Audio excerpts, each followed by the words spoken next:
वहां परिवर्तन हो जाए, वहां जीवन रूपांतरित हो तो कोई फल ला सकता है। शायद मेरी बात सुबह वो मित्र नहीं समझ पाए। वो शायद ये समझे कि 300 धर्मों में से किसी का पक्षपाती मैं भी हूं और उसका प्रचार करने आया, तो वो गलत समझ गए हैं। वो और 3 दिन में पूरी बात सुनेंगे तो उनको ख्याल आ जाएगा कि इसमें चुनाव करने की कोई भी जरूरत नहीं। एक दूसरे मित्र ने पूछा है, प्रेम दुख है, प्रेम विरह है, फिर भी इंसान उसे छोड़ क्यों नहीं देता है? किसने आपको कहा कि प्रेम दुख है? किसने आपको कहा कि प्रेम विरह है? प्रेम ने अब तक कोई दुख नहीं जाना, प्रेम ने अब तक कोई विरह नहीं जानी। और जिसने दुख जाना होगा वो प्रेम ना रहा होगा, और जिसने विरह जानी होगी वो प्रेम ना रहा होगा। प्रेम ने तो आज तक दुख जाना ही नहीं। प्रेम के अतिरिक्त आनंद को कोई भी नहीं जानता है। लेकिन जिनको हम प्रेमी कहते हैं वो दुखी दिखाई पड़ते हैं। इससे प्रेम गलत नहीं होता, इससे यही पता चलता है कि जिसको हम प्रेम समझते हैं वो प्रेम ना होगा। प्रेम छोड़ने का सवाल नहीं है, प्रेम है ही नहीं ये जानने का सवाल है। और प्रेम को पाना है, छोड़ के भाग नहीं जाना है। ये मामला वैसा है, एक गांव में एक बहुत अद्भुत सन्यासी गया। उस सन्यासी के पास उस गांव का एक युवक मिलने आया और उस युवक ने कहा कि मुझे परमात्मा को पाना है, मुझे कोई रास्ता बता दे। उस सन्यासी ने उसे नीचे से ऊपर तक देखा और उससे पूछा कि तुमने कभी प्रेम किया है? वो युवक तो धार्मिक था और धार्मिक लोग तो प्रेम से दूर ही रहते, वो भी दूर ही रहा। उसने कहा कि कहां की फिजूल की सांसारिक बातें आप छेड़ते हैं, प्रेम व्रेम मैंने कभी नहीं किया, मुझे तो परमात्मा को पाना है। उस सन्यासी ने कहा फिर भी शायद थोड़ा बहुत कभी किसी को प्रेम किया हो, याद करो, कोशिश करो।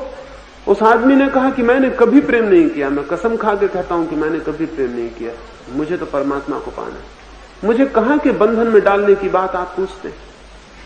वो सन्यासी उदास हो गया और उसने कहा कि फिर मैं कुछ भी नहीं कर सकूंगा, क्योंकि तुमने अगर किसी को भी प्रेम किया होता तो उस प्रेम को इतना विकसित किया जा सकता था कि वो परमात्मा का द्वार बन जाता, लेकिन तुमने कभी प्रेम ही नहीं किया। तो तुम्हारे हृदय के पास कोई द्वार ही नहीं है जहां से प्रार्थना और प्रभु प्रवेश पा सके। तो मैं असमर्थ हूं, तुम जाओ कहीं और। प्रेम ही जिसने नहीं किया वो परमात्मा तक पहुंचने का कोई मार्ग नहीं पा सकता। माना कि आदमियों के लिए क्या किया गया प्रेम वैसा ही है जैसे अपने मकान की खिड़की से झांका गया आकाश, लेकिन वो आकाश झूठा नहीं है जो खिड़की में से दिखाई पड़ता है। आपकी खिड़की छोटी हो सकती है, लेकिन जो आकाश वहां से दिखाई पड़ता है वो झूठा नहीं है। और अगर खिड़की के कारण पूरा आकाश न दिखाई पड़ता हो तो खिड़की को बड़ा करिए ताकि पूरा आकाश दिखाई पड़े। खिड़की को इतना बड़ा करिए कि खिड़की मिट जाए और आकाश ही रह जाए, कोई दीवार न रह जाए। लेकिन खिड़की को बंद मत कर लेना, क्योंकि खिड़की से आकाश छोटा दिखाई पड़ता है। तो खिड़की बंद कर लें, दीवार अंदर कर लें, अंदर बैठ जाएं, फिर बिल्कुल भी आकाश दिखाई नहीं पड़े। प्रेम अकेला झरोखा है जहां से मनुष्य परमात्मा की ओर उठता है, लेकिन प्रेम का झरोखा छोटा है, उससे बहुत छोटा सा परमात्मा दिखाई पड़ता है।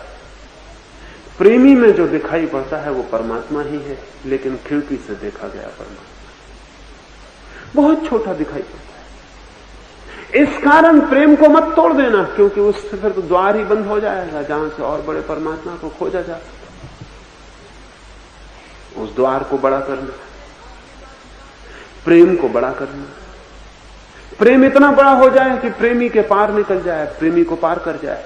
प्रेम इतना बड़ा हो जाए कि उसे कोई भी ना रोक सके, वो बड़ा से बड़ा होता चला जाए। धीरे धीरे सभी उसके घेरे में समा जाएं, वो सबको पार कर जाए, सबके अतीत निकल जाए। जिस दिन प्रेम इतना बड़ा हो जाता है कि उसकी कोई सीमा नहीं रह जाती, उसी दिन प्रेम प्रार्थना बन जाता है। प्रेम में दुख नहीं है, प्रेम की सीमा में दुख है। और प्रेम की सीमा तोड़नी है, लेकिन नासमझी चलती रही है बहुत वर्षों से। नासमझी ऐसी चलती रही है कि प्रेम को ही तोड़ दो। आंख में कभी कभी धूल चली जाती है, आंख में तकलीफ होती है तो आंख को फोड़ दो। वो समझाने वाले ऐसा कहते हैं। वो समझाने वाले ये कहते हैं कि पैर में जंजीर पड़ जाती है तो पैर ही काट डालो।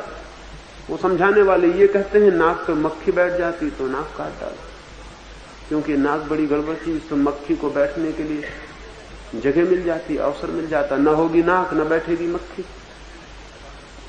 तो वो कहते हैं कि प्रेम के कारण सीमाएं बंध जाती हैं, तो प्रेम ही छोड़ दो, क्योंकि न होगा प्रेम, न बनेगी सीमा। खिड़की में से झांकते हैं, आकाश सीमित हो जाता है, तो खिड़की बंद कर दो। न होगी खिड़की, न होगा आकाश सीमित। लेकिन बड़ी भूल भरी दलील है ये। इस भूल भरी दलील के कारण ये हुआ कि दुनिया में परमात्मा तो आया ही नहीं, प्रेम भी चला गया। इस तर्क का ये परिणाम हुआ, इस फेलिसियस, इस झूठे तर्क का ये परिणाम हुआ कि परमात्मा तो दूर हो गया, प्रेम भी समाप्त हो गया। आज जमीन पे न परमात्मा है, न प्रेम। आदमी का प्रेम भी खत्म हो गया, वो भी समाप्त हो गया, वो भी अब नहीं है। उसने वो खिड़की भी बंद कर ली। अब वो अपने घर के भीतर बंद होकर बैठ गया। वो छाती पीट रहा, रो रहा है कि मैं परमात्मा को कहां से पाऊं। और उसे पता नहीं है कि जिन द्वारों से परमात्मा मिल सकता था, उन्हीं को वो बंद करके बैठ गया, तो परमात्मा नहीं पाया जा सकता। फिर वो चाहे भागे जंगलों में, वो चाहे नग्न हो जाए, चाहे वो भूखा मरे, चाहे वो कुछ भी करे, गलाए, शरीर को सताए, धूप ताप सहे, कांटों में लेटे, कुछ भी करे, प्रेम की खिड़की के अतिरिक्त परमात्मा तक जाने का न कभी कोई द्वार था और न कभी कोई द्वार हो सकता है। लेकिन प्रेम के शत्रु रहे हैं तथाकथित धार्मिक लोग, तथाकथित साधक लोग प्रेम के शत्रु रहे। क्यों ये शत्रुता पैदा हो गई? ये शत्रुता इसलिए पैदा हो गई दो कारणों से। एक तो प्रेम जिसे उन्होंने समझा वो प्रेम नहीं था। मोह को प्रेम समझा, पोजीशन को, मालकियत को प्रेम समझा। किसी को अपनी मुट्ठी में बंद कर लेने को प्रेम समझा, किसी को परतंत्र कर लेने को प्रेम समझा। सब तरफ से जिसे प्रेम किया उसके आसपास दीवार घेर लेने को प्रेम समझा। और हमें पता ही नहीं है कि प्रेम जब किसी की परतंत्रता बनता है तो उसी क्षण प्रेम समाप्त हो जाता है। इस पृथ्वी पर कोई भी व्यक्ति, कोई भी आत्मा परतंत्रता स्वीकार करने को राजी नहीं, चाहे वो आपकी पत्नी हो, चाहे आपका पति हो, चाहे आपका बेटा हो, चाहे आपका मित्र हो।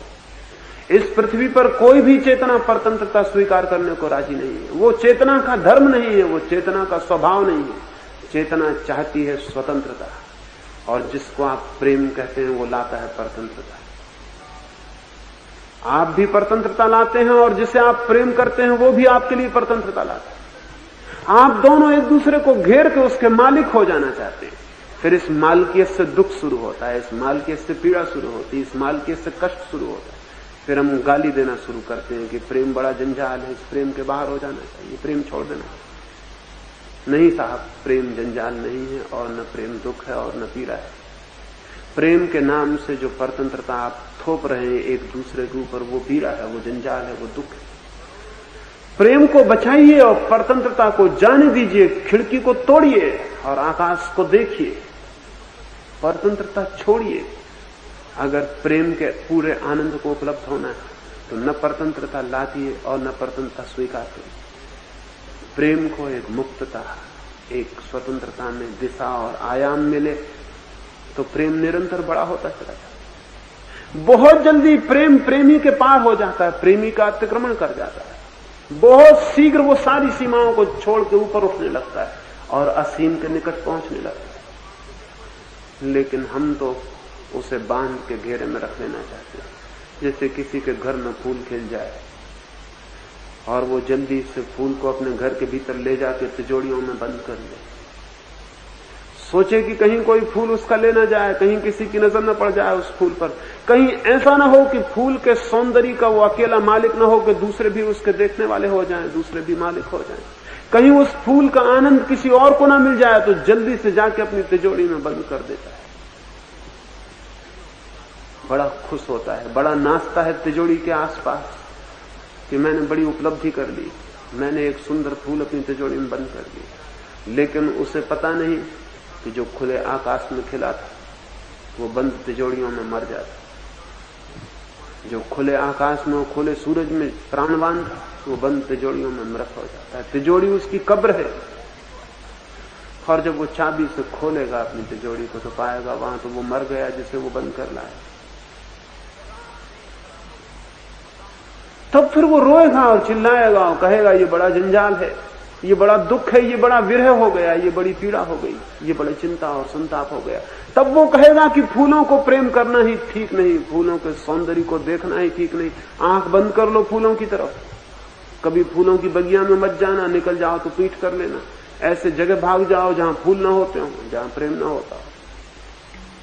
वो आदमी ये नहीं देख रहा है कि फूल की गलती न थी, न फूल के सौंदर्य का कसूर था, न फूल को किए गए प्रेम की भूल थी। भूल थी तो ये थी कि वो उसका मालिक होना चाहा, जिसका कभी कोई मालिक नहीं हो सकता है। बस उस मालकियत में सारी भूल हो गई, उस पोजीशन में सारी भूल हो गई, उस परिग्रह में सारी भूल हो गई। दुनिया स्वर्ग बन सकती है अगर प्रेम परिग्रह न बने, अगर प्रेम मालकियत न बने तो दुनिया कुछ से कुछ हो जाए। लेकिन ये नहीं होता, और नहीं होने के कारण हम पीड़ा उठाते हैं। फिर पीड़ा का दोष अपने को देना चाहिए था कि मेरी कोई भूल थी, तो दोष प्रेम को देते हैं, दोष फूल को देखते हैं जो तिजोरी में आकर मर गया और कष्ट देने लगा। दोष था हमारा और हमने सरलता से उसे ट्रांसफर किया, उसे किसी और पे थोप दिया। ये जो प्रेम का विरोध पैदा हुआ, पहला तो ये कारण था। और दूसरा कारण यह था कि हजारों वर्षों से आदमी को यह समझाया गया है कि परमात्मा और संसार में एक बुनियादी विरोध है, वे शत्रु हैं दोनों। संसार और परमात्मा में कोई गहरी शत्रुता है, तो जो आदमी संसार को प्रेम करता है वो परमात्मा से वंचित रह जाए। ये दूसरी शिक्षा बड़ी खतरनाक साबित हुई। अगर परमात्मा का संसार से कोई भी विरोध है तो या तो अब तक परमात्मा न बचता या अब तक संसार न बचता। वे दोनों बचे हुए हैं और वे दोनों किसी गहरे तारतम्य में, किसी गहरी हार्मनी में जी रहे हैं। उनके बीच विरोध नहीं हो सकता। सच तो यह है कि उनके बीच दो होने का भी सवाल नहीं, विरोध तो बहुत दूर की बात। जो अज्ञानी को संसार जैसा दिखाई पड़ता है वही ज्ञानी को परमात्मा हो जाता है। न तो कहीं कोई संसार है अलग, न कहीं कोई परमात्मा है। यही जीवन, यही पौधे, यही पशु, यही पक्षी, यही कंकड़ और पत्थर जिस दिन प्रेम की पूरी आंख खुलती है परमात्मा में परिवर्तित हो जाता है। लेकिन जिन लोगों ने संसार और परमात्मा का विरोध खड़ा किया और जिन्होंने कहा कि परमात्मा को पाना है तो संसार को छोड़ना पड़ेगा, उन सबको प्रेम के विरोध में शिक्षा देनी पड़ी, क्योंकि प्रेम संसार से जोड़ता है और परमात्मा से जुड़ना है तो प्रेम छोड़ना पड़ेगा। एक फकीर एक सुबह अपने झोपड़े के बाहर बैठा हुआ, उस गोद में उसके बेटे का लड़का बैठा हुआ था, छोटा सा बच्चा,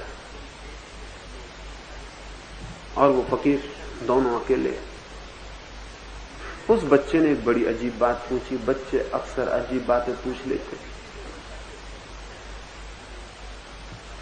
उस बच्चे ने अपने उस बूढ़े को पूछा कि दादा, एक बात मुझे तुमसे पूछनी, मैंने सुना कि तुम परमात्मा को बहुत प्रेम करते हो।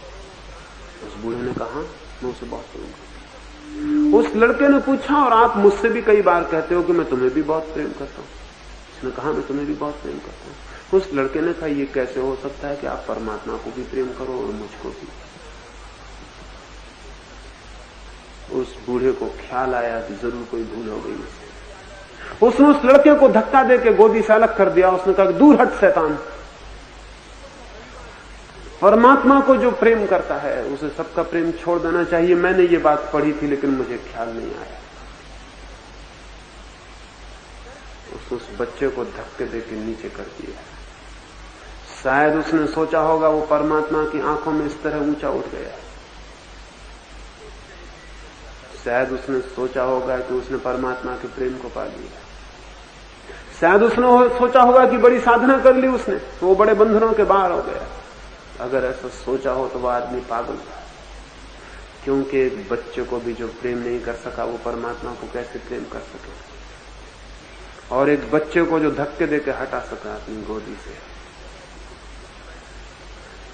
ऐसी जिसके मन की कठोरता है, ऐसी जिसके मन की क्रूरता है, ऐसा जिसके मन में आक्रमण है, ऐसा जिसके मन में हिंसा है, वो परमात्मा को प्रेम कर सकेगा? ये असंभव।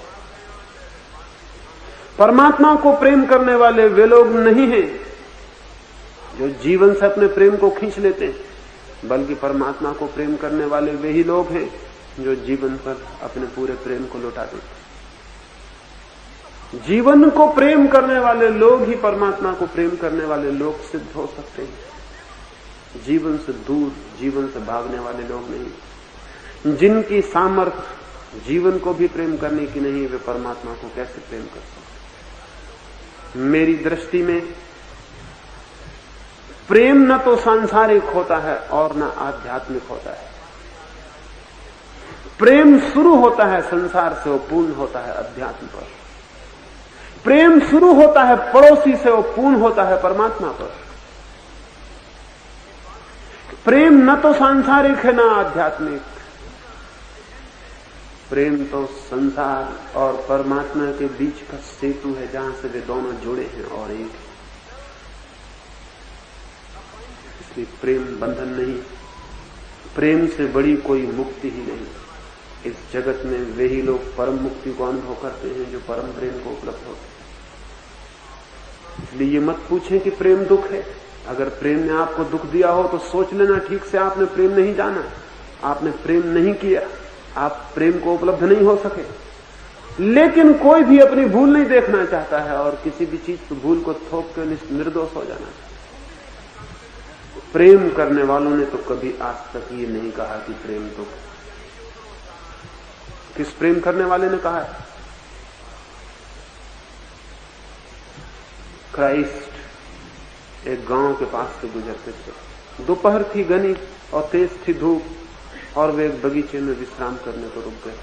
वो बगीचा एक वेश्या का बगीचा था। अगर क्राइस्ट कोई बने बनाए सन्यासी होते तो वेश्या के घर से कई कदम दूर से ही भाग गए होते।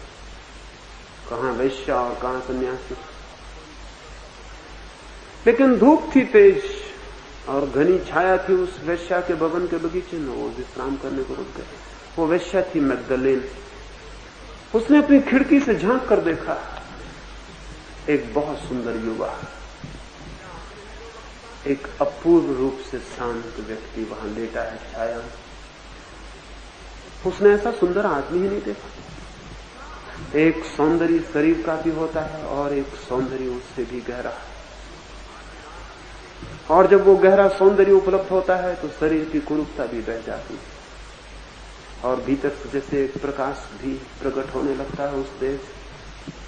उसने बहुत सुंदर लोग देखे थे, वो वेश्या ही थी और उस देश की सबसे सुंदर वेश्या थी। बड़े सम्राट और बड़े राजकुमार और बड़े धनपति उसके द्वार पर भीख मांगते थे प्रेम की। लेकिन आज पहली दफा उसे लगा कि प्रेम की भीख अगर मुझे भी मांगनी पड़े तो मैं भी मांगूंगी। वो अपने महल से बाहर निकली और जाके क्राइस्ट तो उसने कहा कि युवक, क्या उचित ना होगा कि तुम मेरे महल में चल के विश्राम करो। लेकिन क्राइस्ट तब उठने को थे और विश्राम पूरा हो गया था और उन्होंने कहा कि अब तो मेरे जाने का समय भी आ गया है, मैं विश्राम कर चुका है, फिर कभी थकूंगा इस राह पर तो जरूर तुम्हारे भवन में विश्राम करूंगा। और तुमने कहा कि मेरे भवन में आ जाओ तो मैं आ ही गया, क्योंकि तुमने कहा तो बात पूरी हो गई। तुमने आग्रह किया तो बात पूरी हो ही गई, तुमने चाहा तो बात पूरी हो ही गई, फिर कभी आऊंगा तो जरूर रुकूंगा। मैगदलेन को यह बहुत अपमानजनक मालूम पड़ा। उसके द्वार से लोग लौट जाते थे, लेकिन वो तो आज तक किसी के द्वार पर गई ही नहीं थी। उसकी आंखों में आंसू आ गए और उसने कहा कि नहीं, भीतर चलना ही होगा। क्या आप मेरे प्रति इतना प्रेम भी प्रकट नहीं कर सकते हैं कि मेरे घर में थोड़ी देर अतिथि हो जाए? तो क्राइस्ट ने मैगदलेन को कहा, मैगदलेन, बहुत लोग तेरे पास प्रेम करने आए होंगे, लेकिन मैं तुझसे कहता हूं कि मेरे अतिरिक्त उनमें से तुझे कोई भी प्रेम नहीं कर सकता। लेकिन तू जिस प्रेम को पहचानने की आदी हो गई, शायद तू नहीं पहचान पा रही मेरे प्रेम को। किसी दिन हो सकता है तुझे दिखाई पड़े कि प्रेम क्या है, और उस दिन तू जानेगी कि कौन प्रेम कर सकता है। जिस हृदय से घृणा विलीन हो गई हो, जिस चित्त से क्रोध समाप्त हो गया हो, जिस चित्त ने सबके मंगल की कामना को अपनी जगह में, अपने हृदय में जगह दे दी हो, जो प्राण सबके लिए प्रार्थना से भर आए हो, वे ही तो प्रेम करने में समर्थ हो। लेकिन हमारा हृदय तो एक के मंगल की कामना से भी आपूरित नहीं होता है।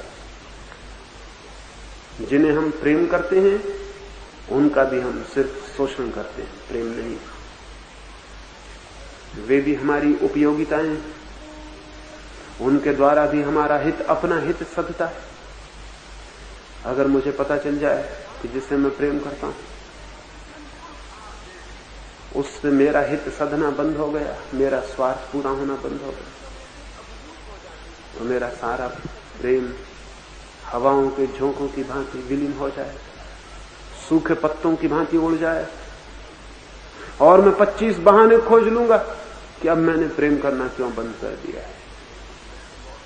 प्रेम हमारा स्वार्थ है, मेरा स्वार्थ, और अपने स्वार्थ के लिए मैं प्रेम करता हूं, प्रेम की बातें करता हूं, प्रेम के जाल रचता हूं। लेकिन स्वार्थ बांध लेता है, स्वार्थ मुक्त नहीं करता। स्वार्थ दुख देता है, स्वार्थ पीड़ा लाता है, चिंता लाता है, तो फिर हम प्रेम को दोष देते हैं। प्रेम था ही नहीं वो।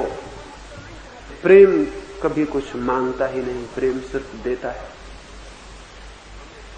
प्रेम निरंतर दूसरे की हित कामना है, प्रेम शोषण नहीं। प्रेम की कोई मांग ही नहीं है, प्रेम कभी हाथ फैलाता ही नहीं, प्रेम हमेशा देता ही चला जाता है। प्रेम का आनंद इस तथ्य में है कि वो देने में समर्थ हो सका और कोई लेने को राजी हो सका।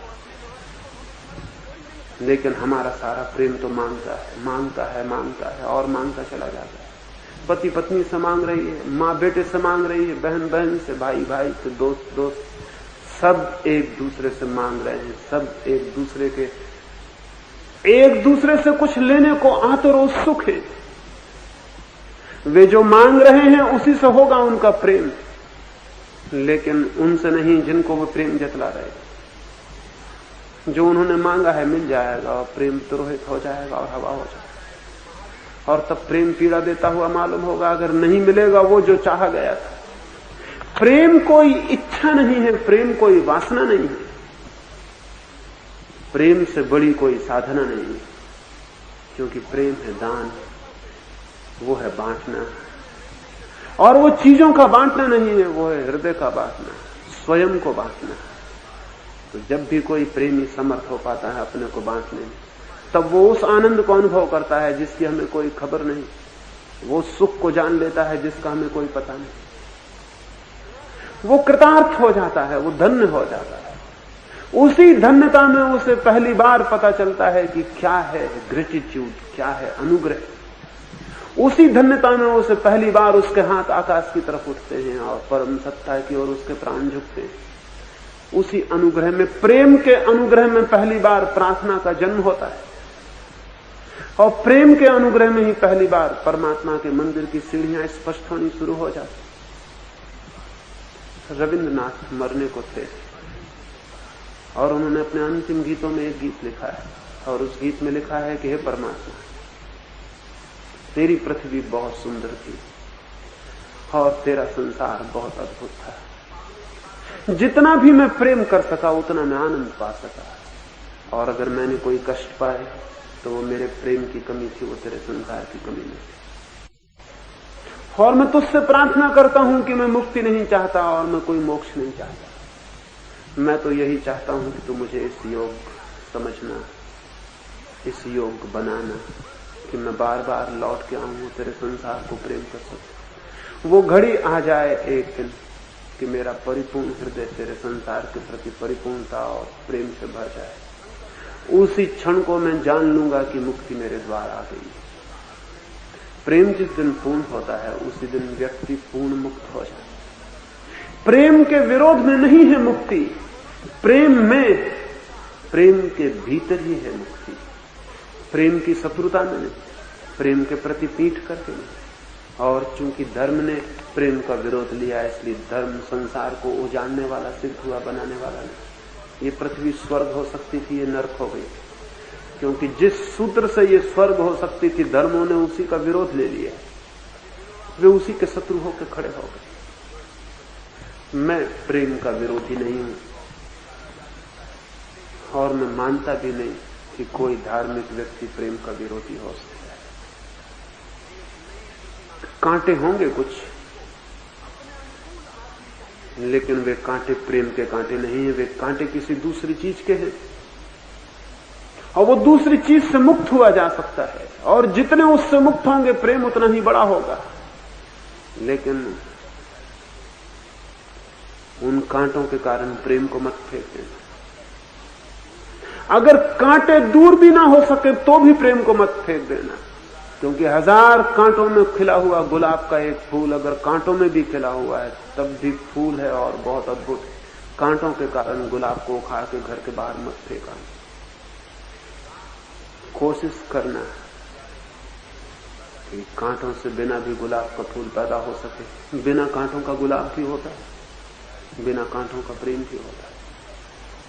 लेकिन अगर कांटे न फेंके जा सके तो भी मैं प्रार्थना करता हूं कि फूल को मत फेंक देना, क्योंकि वो घर जिसमें कांटों वाला गुलाब है उस घर से बेहतर है जिसमें कोई गुलाब ही नहीं। कांटे फेंके जा सकते हैं, साथ गुलाब भी फेंक जाता हो तो फिर कांटे भी बचा लेना। वे कांटे भी प्यारे हैं जो गुलाब के साथ हैं।